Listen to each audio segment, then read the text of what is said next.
Guys, and welcome back to Leslie Through the Looking Glass. For those of you that are new here, hi, my name is Leslie. For my returning viewers, as always, thank you so much for coming back to support my channel.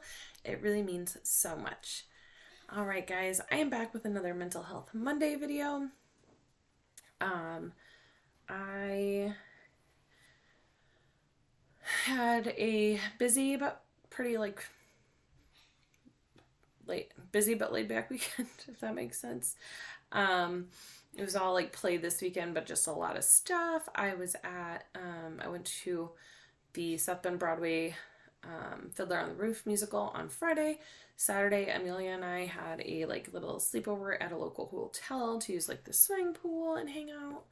While Dad had some friends over for a diaper party, and then yesterday was just kind of catching up on everything. So then today has just been getting lunches ready for the week, getting laundry, cleaning. I have not gotten hardly or anywhere near as much stuff done as I had wanted to. I got all the stuff I had to get done, but I did not. I wanted to do a bunch of content today, and it's just not happening. That's okay. I have some things. I did put together a couple of reels of pictures and things I didn't have to be on camera for. But Amelia decided not to take a nap today, and that just kind of put a damper on some of my getting ready and having time to get some of that stuff done. But that's okay. That is life. I kind of just wanted to touch on a couple things. There's been a lot lately that I've seen on my social media with anxiety and also postpartum struggles. And there's two things that I heard that I just kind of wanted to talk about, because one hit really close to home with me, as far as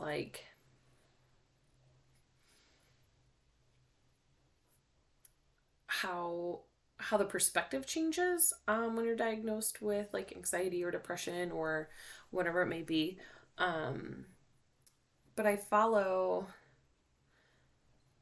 a couple different mental health influencers on social media, and the one thing that they said is this is just part of who you are. Just somebody else might have parts to them that are,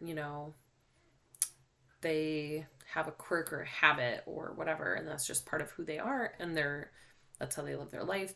When you have these things, they don't go away. They're just managed, and it's better to look at it where you're not fighting against those things as you are learning to live with those things and how to manage it. Because I think for a lot of us, we feel we're fighting against these issues, and that's just not the best way to look at it, because it's exhausting. I was always trying to stop those thoughts. I was always trying to not have them. But then once I started therapy and got tools, it was, okay, well, these thoughts are going to happen. This is how your brain is kind of wired. It's what you do with those thoughts that controls your level of anxiety. So that's why facts and working in facts worked so well for me, because I had those thoughts, I allowed space for them, and then I talked myself away from why those are not valid. And I allowed myself to feel all of the things. And that's what worked best for me. That might not work best for the next person, but for me, that was a huge shift. But when I look at it after hearing that, that's working within your system. You're not denying those thoughts. You're figuring out how to work around them because they're there. And I feel a lot of people who don't struggle with mental health, are when are you just going to be back to normal? And it's just well, maybe never. But your normal can be very close to what your old normal was when you learn to work with it instead of against it. I feel that was such a good, interesting perspective. And not something that, even in therapy, when I was given these tools and, given the outlets and the things that helped me, it was never phrased exactly like that. And it was such an, I mean, we talked about how there's not a cure for this, and it's just like you figure it out kind of as you go, what works, what doesn't. But it was never phrased in that way. Like, instead of working against yourself, work with yourself. And that is so great to put it, and it puts it in a lot more positive perspective to me as well. And let's be honest, when you're struggling with anxiety or depression, everything is already hard to put a positive spin on it. Like, something that seems negative, it's negative. So this was a different way to kind of acknowledge it and make it less negative sounding. And I just really thought that was a great thing, and could be really helpful for people. So I just kind of wanted to touch base on that because it was so great to me to hear it phrased in a way that I understood and seemed less negative. The second thing I just wanted to talk about for a minute, because it's something I read in the media, and I wasn't sure if I was going to do a video on it or not, to be quite honest. But there was a recent story somewhere on the East Coast. I don't remember what state at this point, and it, for the sake of this video, does not really matter. But it was a woman who was suffering from postpartum psychosis, which is like the extreme version of, postpartum depression and anxiety. And hold on. Okay, sorry. I had to take a break to deal with toddler. And she ended up killing her 3 children and attempted to kill herself. She did not succeed with herself. And I try to avoid stories like this, to be honest. I think the healthcare system for moms is very broken. I was struggling a ton, obviously, right after Amelia was born. I never had the depression at all. I was just, the anxiety was crippling. But even then, to me, I chalked it up as like, oh, I'm a new mom. New moms are always paranoid and anxious and worried about their kids and don't want to go to work and all of those things. Yes, when you take your baby to the doctor, they make you fill out a questionnaire to screen you. But those questionnaires are for extreme things. And honestly, people are probably not admitting it if it is true. And the rest of them don't apply. I answered honestly on every questionnaire I ever filled out. None of them ever sent up warnings to anybody. There was not a single question about anxiety issues. And the depression questions were to the extremes. So they don't screen for people suffering from less than extreme issues. But, it's impossible to always avoid those stories. And a few friends who do like mom pages on their Instagrams were talking about it quite a bit, because a lot of people struggle with this postpartum stuff. And the comments that people were making on these articles and stories about this woman were heartbreaking, because they made it known that her profession was, as I believe she was a nurse. She was in the medical profession though, and more specifically labor and delivery. So they said, she should have known. She should know that what the symptoms and signs are more than anybody, and she didn't get help.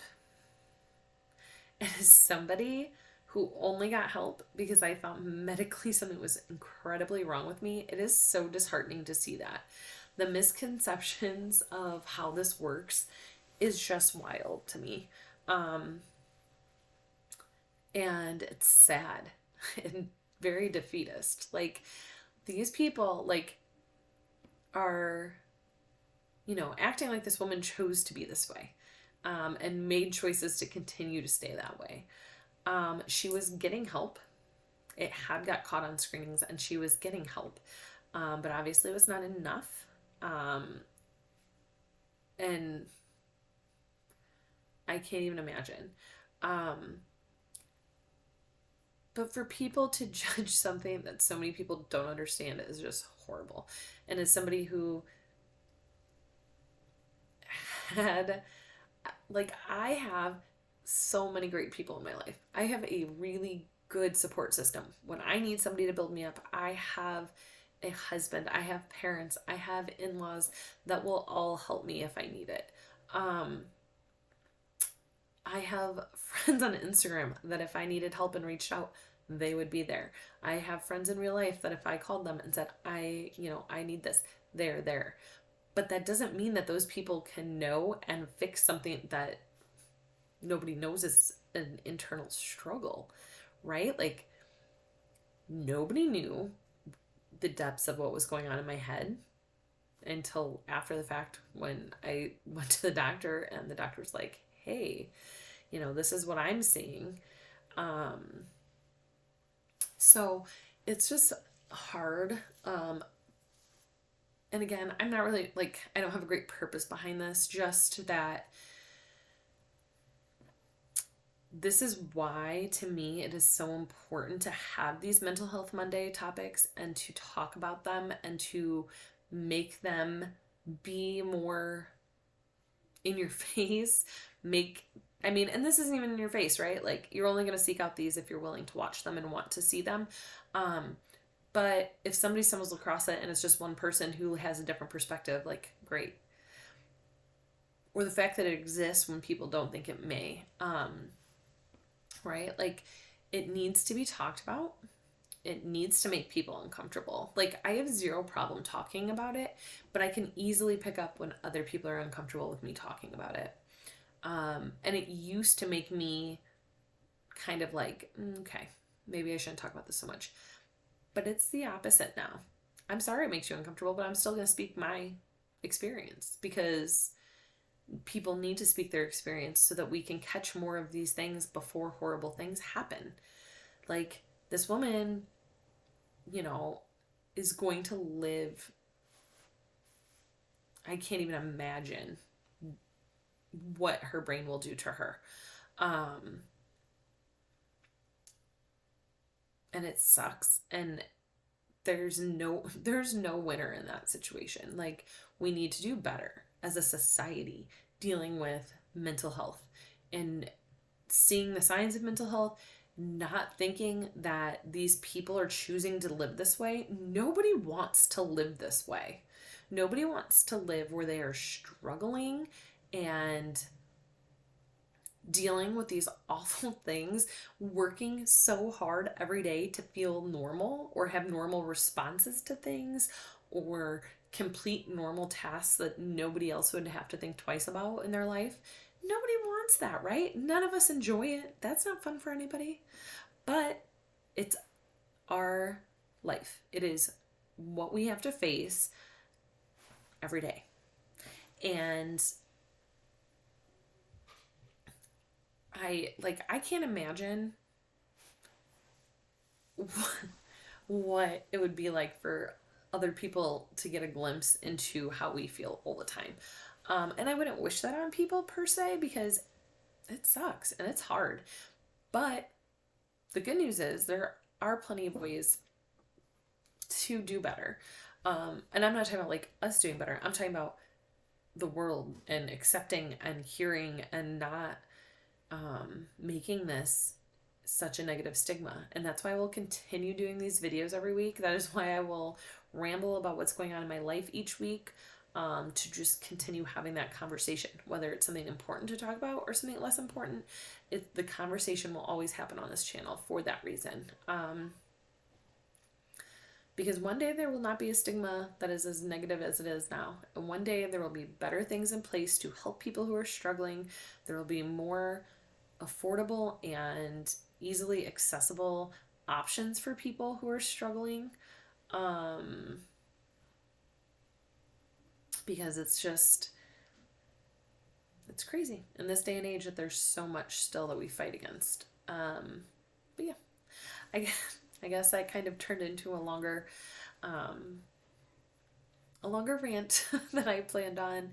But it's just so sad to see. And I understand that cases like that evoke very strong emotions all across the board. And, I don't expect people not to be enraged by what happened. But we should also be enraged that there was, not a better system in place to help this mom so it didn't get to that point.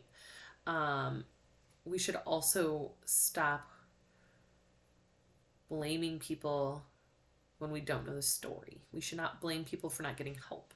She was getting help. We shouldn't blame her for not catching the signs because she should know better.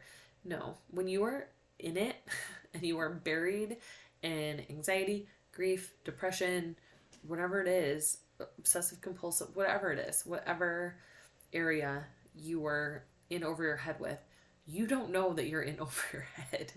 You don't know that it's not okay. I mean, I'm sure there are some people that do, but in general, like, I was in it with crippling anxiety, and never once did I think something was wrong with me as far as my mental health. For years. It turns out for years and years, I had some of this. It didn't get extreme until after I had my daughter, but then it was really extreme, and I still had no idea. I never once would have been like, oh, that's what this is. No, no, not at all. And thank God I picked the right doctor who I went to visit for the first time and knew what to look for and found something that would have gone undetected otherwise. But there should be training in all medical professionals for that kind of stuff, and to see these signs and realize there's more going on. They need to revamp those questionnaires to encompass more than just severe depression. Because if they're screening for more mild depression or anxiety or these other things, we get help to the moms who need them before it gets extreme. Or at least can try. Not everybody will get the help, not everybody will want the help, but we just do our best, right? So that's all I have today, guys. I'm sorry. That was quite the rant, but this is why mental health matters, and this is why I have this channel. But I hope you guys have a great week. I will see you next time. Bye.